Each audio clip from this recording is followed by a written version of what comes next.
بسم الله الرحمن الرحيم الحمد لله رب العالمين والصلاة والسلام على سيدنا محمد وعلى آله وأصحابه أجمعين۔ آج ہم لوگ اللہ کے فضل و کرم سے سورہ فاتحہ شروع کرنے جا رہے ہیں۔ سورہ فاتحہ کا ترجمہ اور تفسیر کرنے سے پہلے چند اہم باتیں اس سورہ کے بارے میں ہم لوگ جان لیں گے۔ سورہ فاتحہ کے نزول کے بارے میں علماء کے دو اقوال ہیں، 2 سے 3 اقوال ہیں۔ بعض علماء فرماتے ہیں کہ سورہ فاتحہ مکہ مکرمہ میں نازل ہوئی، اور بعض کا کہنا یہ ہے کہ مدینہ منورہ میں نازل ہوئی۔ جیسا کہ میں نے کل آپ کو بتایا تھا کہ قرآن مجید کا نزول 23 سال کی مدت میں ہوا، 13 سال مکہ مکرمہ میں اور 10 سال مدینہ میں۔ تو بعض صورتیں مدینہ منورہ میں نازل ہوئی، بعض مکہ مکرمہ۔ تو جو صورتیں مکہ مکرمہ میں نازل ہوئی اس کو مکی صورتیں کہتے ہیں، اور جو مدینہ منورہ میں نازل ہوئی اس کو مدنی صورتیں کہتے ہیں۔ تو صورتوں کا مکی ہونا یا مدنی ہونا، اس کو جاننا بھی تفسیر کا ایک اہم حصہ ہے۔ قرآن مجید کو پڑھنے سے پہلے صورتوں کو جاننا کہ وہ مکی ہے یا مدنی، یہ بھی ایک اہم ترین بات ہوتی ہے۔ اکثر علماء کا کہنا یہی ہے کہ سورہ فاتحہ مکی صورت ہے، اور ایک قول یہ بھی ہے کہ سورہ فاتحہ 2 مرتبہ نازل ہوئی، ایک مرتبہ مکہ مکرمہ میں نازل ہوئی اور دوسری مرتبہ مدینہ منورہ میں نازل ہوئی۔ اور اسی طرح ہم کسی بھی سورے کو پڑھیں گے تو آپ لوگ اور ایک چیز دیکھتے ہوں گے، ایک تو مکی یا مدنی لکھا ہوا ہوتا ہے، اس کے علاوہ سورت میں کتنی آیتیں ہیں، کتنے رکوع ہیں، یہ بھی لکھا ہوا ہوتا ہے۔ اگر یہ بھی جان لیا جائے ساتھ میں تو فائدہ مند ہوتا ہے۔ تو سورہ فاتحہ میں 1 رکوع ہے اور 7 آیتیں۔ 7 آیتوں میں عام طور پہ الحمدللہ رب العالمین سے ہی شمار کیا جاتا ہے، لیکن بعض علماء بسم اللہ الرحمن الرحیم کو بھی سورہ فاتحہ کا جز مانتے ہیں۔ تو ان کے پاس پہلی آیت بسم اللہ الرحمن الرحیم ہوئی، اس کے بعد میں دوسری آیت الحمدللہ ہے۔ ہمارے پاس یعنی امام اعظم ابو حنیفہ کے نزدیک الحمدللہ رب العالمین سے سورت کی ابتدا ہوتی ہے۔ امام شافعی کے پاس بسم اللہ سے سورہ کی ابتدا ہوتی ہے۔ سورہ فاتحہ کے بہت سارے نام ہیں، فضیلتیں بھی بہت زیادہ ہیں، نام بھی بہت زیادہ ہیں۔ یہ سورت رسول اللہ صلی اللہ علیہ وسلم کے نزدیک پسندیدہ صورتوں میں سے تھی، اور مختلف قسم سے اس کی فضیلتیں آئی ہیں۔ ایک مرتبہ یہ ہوا کہ حضرت ابو سعید نام ہے صحابی کا، وہ نماز پڑھ رہے تھے۔ یہ حدیث میں نے کسی اور موقع پہ آپ کو سنائی تھی، تفصیلی حدیث ہے یہاں پہ۔ تو آپ نماز پڑھ رہے تھے، رسول اللہ صلی اللہ علیہ وسلم نے ان کو بلایا، لیکن وہ جواب نہیں دیے۔ نماز کے بعد جب وہ حاضر ہوئے اور کہنے لگے کہ یا رسول اللہ صلی اللہ علیہ وسلم، آپ نے مجھے یاد فرمایا تھا، تو حضور نے فرمایا کیا تم نے، اچھا آپ نے بلایا تھا؟ حضور نے پوچھا کہ میں نے تمہیں بلایا تھا، تم کیوں نہیں؟ انہوں نے کہا میں نماز میں تھا۔ تو حضور نے فرمایا کہ کیا تم نے اللہ تعالیٰ کا یہ قول نہیں پڑھا، استجیبوا للہ وللرسول اذا دعاکم، جب تمہیں اللہ اور اس کا رسول اپنی بارگاہ میں بلائیں تو تم حاضر ہو جاؤ۔ تو انہوں نے فرمایا کہ عرض کیا کہ یا رسول اللہ، میں اگلی بار سے اس طرح نہیں کروں گا، یعنی نماز چھوڑ کے آپ کی بارگاہ میں آ جاؤں گا۔ اس کے بعد حضور نے فرمایا، حدیث شریف کا یہ اگلا حصہ ہے، اس کے بعد فرمایا کیا میں تمہیں مسجد سے نکلنے سے پہلے قرآن کریم کی سب سے عظیم ترین صورت نہ سکھاؤں؟ قرآن مجید کی جتنی صورتیں ہیں ان میں سب سے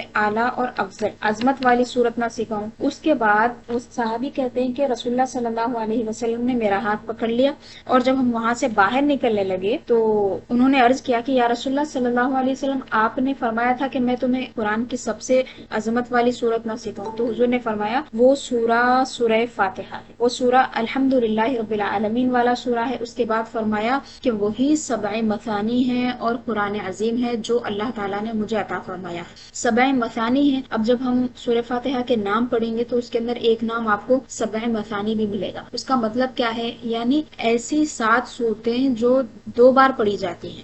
آپ نماز پڑھتے ہیں تو نماز میں کم سے کم کتنی رکعتیں ہوتی؟ 2 رکعتیں ہوتی۔ تو 2 رکعتوں میں آپ کیا کرتے؟ 2 بار سورہ فاتحہ پڑھتے ہیں۔ تو 7 مثانی کا ایک مطلب یہ ہے کہ وہ آیتیں جو دہرائی جاتی ہیں، وہ سورہ جس کی آیتیں دہرائی جاتی ہے، یا پھر 7 مثانی کا مطلب یہ بھی ہو سکتا ہے جیسا کہ مفسرین نے لکھا، وہ سورت جو 2 مرتبہ نازل ہوئی، ایک مرتبہ مکہ میں، ایک مرتبہ مدینہ منورہ۔ تو 2 مرتبہ اس کا نزول ہوا، اسی لیے بھی اس کو 7 مثانی کہتے ہیں۔ تو حضور نے کیا فرمایا کہ سورہ فاتحہ ہے وہ سورت جو سب سے فضیلت والی ہے، سب سے عظمت والی ہے۔ اس کے بعد فرمایا کہ 7 مثانی بھی فرما دیا، دوسرا نام کیا فرمایا؟ یہی قرآن عظیم ہے، یعنی قرآن مجید پورے کا پورا فضیلتوں والا، برکتوں والا ہے۔ لیکن صرف سورہ فاتحہ کو یہاں پہ حضور نے کیا فرمایا؟ یہ قرآن عظیم ہے، مطلب قرآن مجید کا وہ حصہ یا قرآن مجید کی وہ سورت جو عظمتوں والی ہے۔ بخاری شریف کی یہ حدیث نمبر 5006 ہے۔ اور ایک روایت ہے کہ حضرت عبداللہ بن عباس رضی اللہ عنہما ہے، راوی فرماتے ہیں کہ ایک فرشتہ آسمان سے نازل ہوا اور اس نے رسول اللہ صلی اللہ علیہ وسلم کی بارگاہ میں سلام پیش کیا اور کہنے لگا کہ یا رسول اللہ صلی اللہ علیہ وسلم آپ کو ان دو نوروں کی بشارت ہو جو آپ کے علاوہ کسی اور نبی کو عطا نہیں کیے گئے.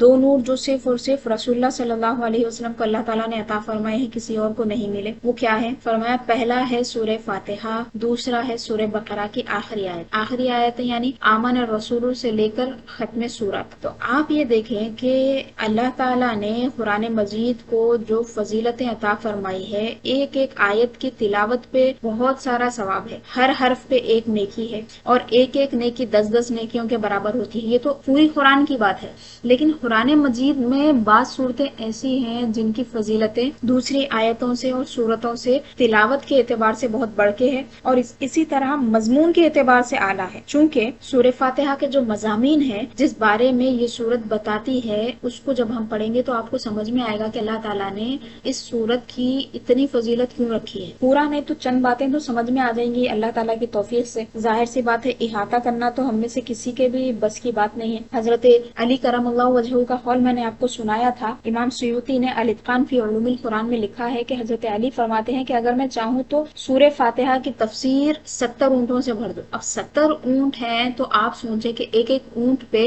اگر کئی جلدیں رکھی جائے، اونٹ پہ کجاوا باندھا جائے اور اس پہ جلدوں کی جلدیں ڈال دی جائے، اس طرح 70 اونٹوں پر ڈالیں تو کتنے ہزاروں جلدوں میں ہوں گی وہ سوچیں آپ، صرف سورہ فاتحہ کی تفسیر. تو جتنا ممکن ہو سکے اللہ تعالیٰ کی توفیق سے ہم اس کو کور کرنے کی کوشش کریں گے. ابھی جو حدیث میں نے آپ کو سنائی سورہ فاتحہ اور سورہ بقرہ کی آخری آیتوں کی، جو فرشتے نے بشارت دی اور ان دونوں کو نور کہا ہے، وہ نور جو رسول اللہ صلی اللہ علیہ وسلم سے پہلے کسی بھی نبی کو عطا نہیں کیا گیا، وہ سورہ فاتحہ اور سورہ بقرہ کی آخری آیتیں ہیں. مسلم شریف کی حدیث ہے، حدیث نمبر 806. ترمذی شریف کی ایک حدیث ہے، حضرت ابی بن کعب رضی اللہ تعالیٰ عنہ راوی ہے، کہتے ہیں کہ رسول اللہ صلی اللہ علیہ وسلم نے ارشاد فرمایا، اللہ تعالیٰ نے تورات اور انجیل میں ام القرآن کی جیسی کوئی صورت نازل نہیں فرمائی. دیکھیے یہاں پہ اس حدیث میں سورہ فاتحہ کا دوسرا نام ارشاد فرمایا. کیا فرمایا؟ ام القرآن. ام القرآن یعنی اصل قرآن. قرآن مجید کو اگر یکجا کیا جائے، ایک جگہ کر دیا جائے تو وہ سورہ فاتحہ ہے، اس طرح علماء نے فرمایا ہے. سورہ فاتحہ میں تمام قرآن مجید کی برکتیں ہیں، قرآن مجید کے مضامین ہیں، سب چیزیں ان 7 آیتوں میں اللہ تعالیٰ نے رکھ دی ہیں. یہ بڑی معجزے والی صورت ہے. اسی طرح اس صورت کی فضیلت میں یہ بھی بات آئی ہے کہ یہ شفا دینے والی صورت ہے. حضرت عبد الملک بن عمیر رضی اللہ تعالیٰ عنہ روایت کرتے ہیں، رسول اللہ صلی اللہ علیہ وسلم نے فرمایا، سورہ فاتحہ ہر مرض کے لیے شفا ہے. یہ شعب الایمان کی حدیث ہے. ہر مرض کے لیے شفا ہے تو اس کا مطلب یہ ہے کہ ظاہری بیماریوں کے لیے بھی شفا ہے اور باطنی بیماریوں کے لیے شفا ہے. اب ظاہری بیماریوں کے لیے کس طرح شفا ہے تو اس کی اگر ہم آپ کو دلائل دینے بیٹھیں تو اچھی خاصی تعداد میں احادیث مبارکہ ہوں گی جس میں رسول اللہ صلی اللہ علیہ وسلم نے سورہ فاتحہ کو شفا فرمایا ہے، سورہ فاتحہ کو دم کیا ہے. صحابہ کرام نے رسول اللہ صلی اللہ علیہ وسلم کی اجازت کے ساتھ سورہ فاتحہ کو پڑھ کر دم کیا ہے. بہت ساری احادیث مبارکہ ہے، بلکہ حدیث کا ایک باضابطہ مجموعہ ہے اس کے اوپر، دم کرنے کے اوپر، تعویذ کے اوپر، پھونکنے کے اوپر مستند احادیث ہے، صحیح 6 کی ہے، جس میں سورہ فاتحہ، سورہ فلق اور سورہ ناس اور چند دوسری آیتیں بھی ہیں جس کو رسول اللہ صلی اللہ علیہ وسلم نے پڑھا ہے. خود حضرت جبریل امی نے سورہ فلق اور ناس پڑھ کر رسول اللہ صلی اللہ علیہ وسلم پہ دم فرمایا ہے. تو یہ تو بالکل الگ ہے، مستقل ایک ٹاپک ہے، لیکن چونکہ سورہ فاتحہ کو رسول اللہ صلی اللہ علیہ وسلم نے سورہ شفا بھی فرمایا ہے کہ یہ جو سورت مبارکہ ہے یہ ہر بیماری سے شفا ہے. تو بیماروں کو سورہ فاتحہ پڑھ کر دم کرنا اور اس سے شفا حاصل کرنا یہ سنت ہے رسول اللہ صلی اللہ علیہ وسلم کی. اب ہم تھوڑا سا ناموں کی طرف آ جاتے ہیں. چند نام ہم یہاں پہ اس کے پڑھیں گے. سورہ فاتحہ کا پہلا نام تو فاتحہ ہی ہے. فاتحہ کیوں بولتے؟ فتح کا معنی ہے کھولنا، فاتح کا معنی ہے کھولنے والا، فاتحہ کھولنے والی. سورہ فاتحہ یعنی قرآن مجید کی ابتدا کرنے والی سورت. جہاں سے قرآن مجید کی ابتدا ہوتی ہے وہ ہے سورہ فاتحہ، اور اسی کو کیا بولتے؟ فاتحۃ الکتاب. فاتحۃ الکتاب بھی بولتے ہیں سورہ فاتحہ کو. اسی طرح سورہ فاتحہ کو سورۃ الحمد بھی کہتے ہیں. حمد یعنی تعریف والی سورت، وہ سورت جس میں اللہ تعالیٰ کی حمد بیان کی گئی ہے اور وہ حمد سے شروع ہوتی ہے تو اس کو سورۃ الحمد کہتے ہیں. اور یہ پہلی آیت الحمدللہ رب العالمین سے ماخوذ کیا گیا لفظ ہے. یعنی آپ سورتوں کے ناموں کو جب آپ دیکھیں گے تو پوری سورت میں کسی نہ کسی آیت میں وہ لفظ آیا ہوا ہوتا ہے، اس نام سے یا پھر اس لفظ سے اس کا نام رکھا جاتا ہے، سورت کو اسی لفظ سے موسوم کیا جاتا ہے. اسی طرح ابھی آپ نے پڑھا کہ حدیث شریف میں آیا ہے کہ یہ ام القرآن ہے. ام القرآن بھی اس کو کہتے ہیں، اسی طرح ام الکتاب بھی کہتے ہیں، یعنی کتاب کی اصل ہے یا پھر قرآن کی اصل ہے. اسی طرح سبع مثانی بھی اس کو کہتے ہیں، 7 آیتیں ہیں جو دہرائی جانے والی ہے. اور سورہ کنز بھی ہے اس کا نام، یعنی خزانہ ہے یہ سورہ. اللہ تعالیٰ نے ایک عظیم خزانہ عطا فرمایا ہے سورہ فاتحہ کی صورت میں. اسی طرح آمن رسول جو ہے اس کو بھی عرش کے خزانوں میں سے خزانہ فرمایا گیا. ایک حدیث میں نے آپ کو سنائی ابھی تھوڑی دیر پہلے، جس میں ایک فرشتے نے بشارت دی کہ 2 نور ہیں جو حضور کو عطا فرمائے گئے، ایک سورہ فاتحہ ہے اور ایک آمن رسول ہے. دونوں کو یہاں پہ ساتھ میں ذکر کیا گیا. اور یہاں دیکھیے سورہ فاتحہ کو سورہ کنز بھی کہا گیا، اسی طرح آمن رسول کو بھی عرش کے خزانوں میں سے خزانہ کہا گیا. اسی طرح سورہ وافیہ بھی بولتے ہیں، سورہ کافیہ بھی بولتے ہیں، یعنی یہ کفایت کرنے والی صورت ہے اور کافی ہو جانے والی ہے. پڑھنے والے کو یہ کافی ہو جائے گی، اس کے لیے پورا ثواب کا بھی انتظام ہو جائے گا، اسی لیے وافی بھی ہے. اور چونکہ اس کے اندر شفا ہے، اس کو سورہ شفا یا پھر سورۃ الشافیہ بھی کہتے ہیں. سورہ شفا بھی بولتے ہیں اور شافیہ بھی کہتے ہیں. اسی طرح چونکہ اس میں دعا ہے، دعا کے کلمات ہے، اہدنا الصراط المستقیم، پھر اس کے آگے کی پوری آیتیں، تو اس کو سورۃ الدعا بھی کہتے ہیں. اور تعلیم المسئلہ بھی کہتے ہیں. تعلیم المسئلہ یعنی ایسی سورت جس میں دعا کرنا سکھایا گیا ہے، اللہ تعالیٰ نے دعا کرنا سکھایا ہے. پھر سورہ دعا بھی کہتے ہیں، سورہ سوال بھی کہتے ہیں. سوال کا مطلب ہے مانگنا، جیسے کہ ایاک نعبد و ایاک نستعین، ہم تیری ہی عبادت کرتے ہیں اور تجھ ہی سے مدد مانگتے ہیں. نستعین میں دیکھیے آپ مدد مانگنے کی بات کی جا رہی ہے، تو سورہ سوال ہے یہ. اسی طرح سورہ مناجات بھی ہے، بندہ اس میں اپنے رب سے مناجات کر رہا ہے، اپنے رب سے سرگوشی کر رہا ہے. مناجات کا مطلب کیا ہے؟ ناجا یناجی، مطلب کسی سے آہستگی میں اور رازداری میں بات کرنا، کسی سے ایسی بات کرنا کہ کوئی دوسرا شخص نہ سنے. تو یہ جو رازداری ہوتی ہے اس کو بولتے مناجات. یہ آپس میں ہم بھی کرتے ہیں ایک دوسرے کے ساتھ، خاموشی سے بات کو سنا لیتے ہیں. تو سورہ فاتحہ کی جو آیتیں ہیں وہ اس کے اگر آپ معنی کو پڑھیں گے تو معلوم ہوگا کہ وہ ایسی آیتیں ہیں جس سے بندہ اپنے رب سے مناجات کرتا ہے، سرگوشی کرتا ہے. تو اسی لیے اس کو سورہ مناجات کہتے ہیں. اور سورہ تفویض بھی کہتے ہیں. تفویض کس لیے کہتے ہیں؟ اس میں کیا ہے، بندہ اپنا معاملہ اللہ کے سپرد کر دیتا، ہدایت بھی اسی سے مانگ رہا، صراط مستقیم بھی مانگ رہا ہے، پھر اچھوں کی صحبت بھی مانگ رہا ہے، ایسی ہدایت جو اللہ تعالیٰ نے اپنے نیک بندوں کو دی ہے. پھر جو ایسے بندے ہیں جن پر اللہ کا غضب ہے، اللہ کی ناراضگی ہے، ویسوں کی راہ نہیں ہونا ہے، اس کو گمراہوں کی راہ نہیں ہونا ہے. تو یہ سب چیزیں کیا ہے، کہیں نہ کہیں بندہ اللہ تعالیٰ کے حوالے کر دے رہا ہے چیزاں کے، تو سیدھا راستہ دکھا، یہ سب چیزیں تیرے حوالے ہے. تو اس میں مناجات بھی ہے، تفویض بھی ہے. تفویض کا معنی کیا ہے؟ سپرد کر دینا، اللہ کے حوالے کر دینا. اچھا، اس کے مضامین کو اگر ہم مختصر دیکھیں گے تو کیا کیا ہے اس کے مضامین؟ پہلے تو اللہ تعالیٰ کی حمد بیان کی گئی، ثنا بیان کی گئی. اس کے بعد اللہ تعالیٰ کے رب ہونے، اللہ کے رحمان ہونے، رحیم ہونے کو بیان فرمایا گیا. پھر مخلوق کے دوبارہ زندہ کیے جانے، قیامت کا ذکر کیا گیا، حشر و نشر کا بھی ذکر آ گیا، اعمال کا بدلہ ملنے یا پھر جزا ملنے کا ذکر آیا. اس کے بعد یہ بات کی گئی کہ اللہ تعالیٰ ہی عبادت کا مستحق ہے اور حقیقی مددگار ہے. اللہ کے سوا کوئی بھی فی ذاتی ہی کسی کی مدد نہیں کر سکتا. ہاں، اللہ تعالیٰ نے مخلوق کو ایک دوسرے کے کام کرنے کے لیے مقرر فرمایا ہے اور پوری دنیا کا نظام اسی پہ چلتا ہے کہ جو طاقتور ہوتا ہے وہ کمزور کی مدد کرتا ہے اور جو اعلیٰ ہوتا ہے وہ ادنا کی مدد کرتا ہے. تو یہ مدد الگ ہے، لیکن حقیقی مدد کرنے والا اللہ تعالیٰ ہے. تو اس میں اس کا بیان کیا گیا ہے کہ اللہ کی ہی عبادت کی جائے، اللہ سے ہی مدد مانگی جائے.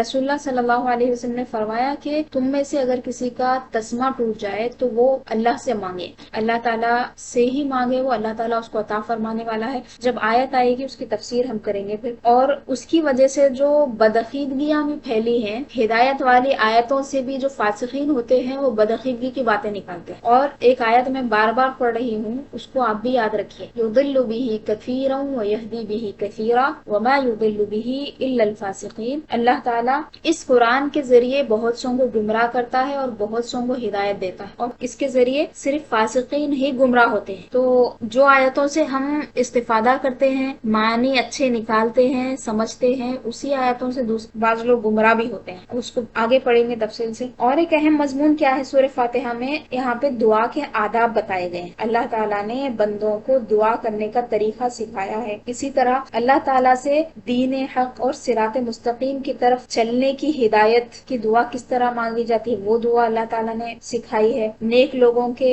موافق اور گمراہوں اور ایسے لوگ جو جن پر اللہ کا غضب ہوا ہے ان کی راہ سے اجتناب کرنے کی دعا کی بھی تلقین کی گئی ہے. تو یہ مختصر سے چند جملوں میں نے سورہ فاتحہ کے مضامین آپ کو بیان کیے ہیں. سورہ فاتحہ کی ایک اہم ترین فضیلت یہ بھی ہے، بہت ساری فضیلتوں میں سے ایک فضیلت یہ ہے کہ سورہ فاتحہ کے بغیر نماز نہیں ہوتی. نماز میں سورہ فاتحہ پڑھنا واجب ہے. ہمارے پاس احناف کے پاس یہ ہے کہ اگر امام تلاوت کر رہا ہے تو امام کی تلاوت ہی مقتدی کی تلاوت ہوگی. اور رسول اللہ صلی اللہ علیہ وسلم نے جو ارشاد فرمایا کہ من کان لہ امام، جس کا امام ہوتا ہے، قراءۃ الامام لہ قراءۃ، جس کا امام ہوتا ہے یعنی جو امامت میں نماز ادا کرتا ہے تو امام کی جو قراءت ہوتی ہے وہ مقتدی کی قراءت ہوتی ہے، یعنی وہ اس کا تابع ہوتا ہے. وہ قرآن پڑھے گا اور یہ خاموشی سے سنے گا، جیسا کہ اللہ تعالیٰ نے ارشاد فرمایا سورہ اعراف کی آیت ہے وَإِذَا قُرِئَ الْقُرْآنُ فَاسْتَمِعُوا لَهُ وَأَنصِتُوا لَعَلَّكُمْ تُرْحَمُونَ. اور جب قرآن پڑھا جائے تو کیا کرو، تم غور سے سنو اور خاموش رہو تاکہ تم پر رحم کیا جائے. تو اللہ تعالیٰ نے یہاں پر قرآن مجید کو خاموشی سے سننے کا حکم دیا ہے. تو احادیث مبارکہ سے ثابت ہے کہ رسول اللہ صلی اللہ علیہ وسلم نے فرمایا کہ جس کا امام قرات کرے تو وہ خاموش رہے. مطلب یہ ہے کہ امام کی قرات کو خاموشی سے سننے کی یہاں پہ بات کی جا رہی ہے.